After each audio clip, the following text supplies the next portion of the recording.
أعوذ بالله من الشيطان الرجيم بسم الله الرحمن الرحيم Al-Quran Surat Al-Baqarah. Ayat 233.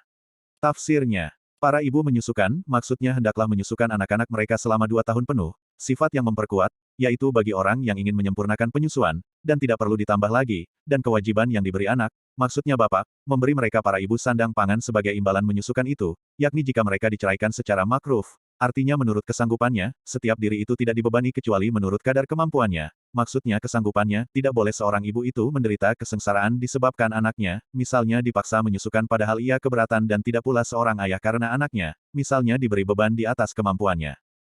Mengidofatkan anak kepada masing-masing ibu dan bapak pada kedua tempat tersebut ialah untuk mengimbau keprihatinan dan kesantunan, dan ahli waris pun, ahli waris dari bapaknya, yaitu anak yang masih bayi dan di sini ditujukan kepada wali yang mengatur hartanya, berkewajiban seperti demikian artinya seperti kewajiban bapaknya memberi ibunya sandang pangan, apabila keduanya ingin, maksudnya ibu bapaknya, menyapih sebelum masa 2 tahun dan timbul dari kerelaan atau persetujuan keduanya dan hasil musyawarah untuk mendapatkan kemaslahatan si bayi, maka keduanya tidaklah berdosa atas demikian itu.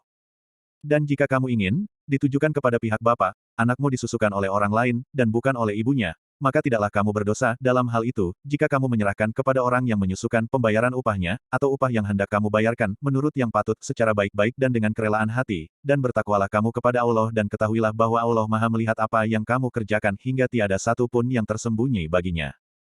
Ayat 234. Tafsirnya. Orang-orang yang wafat, atau meninggal dunia, di antara kamu dengan meninggalkan istri-istri, maka mereka menangguhkan artinya hendaklah para istri itu menahan diri mereka untuk kawin setelah suami mereka yang meninggal itu selama 4 bulan dan 10 maksudnya. Hari, ini adalah mengenai wanita-wanita yang tidak hamil, mengenai yang hamil, maka idah mereka sampai melahirkan kandungannya berdasarkan ayat, atolak. Sedangkan bagi wanita budak adalah setengah dari yang demikian itu menurut hadis, apabila waktu mereka telah sampai artinya habis masa idahnya, mereka tiada dosa bagi kamu, hai para wali, membiarkan mereka berbuat pada diri mereka, misalnya bersolek dan menyiapkan diri untuk menerima pinangan secara baik-baik, yakni menurut agama, dan Allah Maha mengetahui apa-apa yang kamu lakukan, baik yang lahir maupun yang batin. Ayat 235. Tafsirnya.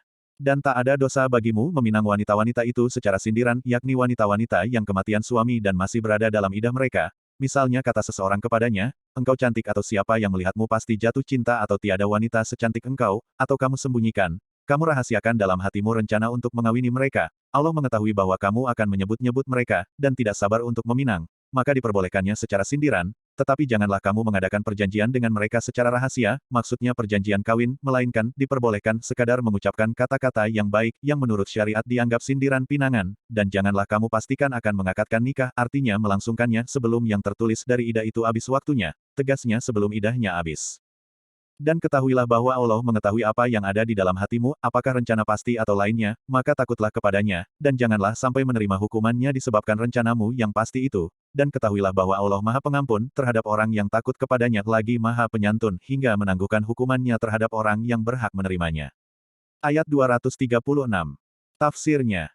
Tidak ada dosa bagi kamu, jika kamu menceraikan istri-istrimu sebelum kamu menyentuh mereka, menurut satu kiroat, lafat tumassuhunna, artinya mencampuri mereka, atau sebelum kamu menentukan maharnya, maksudnya mas kawinnya, lafat masdariyah zarfiyah, maksudnya tak ada risiko atau tanggung jawabmu dalam perceraian sebelum campur dan sebelum ditentukannya berapa mahar, maka ceraikanlah mereka itu, dan hendaklah kamu beri mereka itu mutah, atau pemberian yang akan menyenangkan hati mereka, bagi yang mampu, maksudnya yang kaya di antaramu, sesuai dengan kemampuannya, sedangkan bagi yang melarat atau miskin, sesuai dengan kemampuannya pula. Ini menunjukkan bahwa tidak ada perbedaan tentang derajat atau kedudukan istri, yaitu pemberian atau hiburan, menurut yang patut menurut syariat dan menjadi sifat bagi mataan, demikian itu, merupakan kewajiban, hakon menjadi sifat yang kedua atau masdar yang memperkuat, bagi orang-orang yang berbuat kebaikan, atau orang-orang yang taat.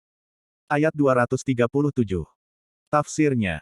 Dan jika kamu menceraikan istri-istrimu sebelum mencampuri mereka, padahal kamu sudah menetapkan mahar, maka bayarlah separuh dari yang telah kamu tetapkan itu, ini menjadi hak mereka, sedangkan yang separuhnya lagi kembali kepadamu, kecuali, atau tidak demikian hukumnya, jika mereka itu, maksudnya para istri itu memaafkan mereka hingga mereka tidak mengambilnya, atau dimaafkan oleh yang pada tangannya tergenggam akad nikah, yaitu suami, maka mahar diserahkan kepada para istri-istri itu semuanya, tetapi menurut keterangan yang diterima dari Ibnu Abbas, wali boleh bertindak sepenggantinya, bila wanita itu mahjuroh atau tidak dibolehkan bertasaruf, dan hal ini tidak ada dosa baginya, maka dalam hal itu tidak ada kesulitan, dan bahwa kamu memaafkan itu.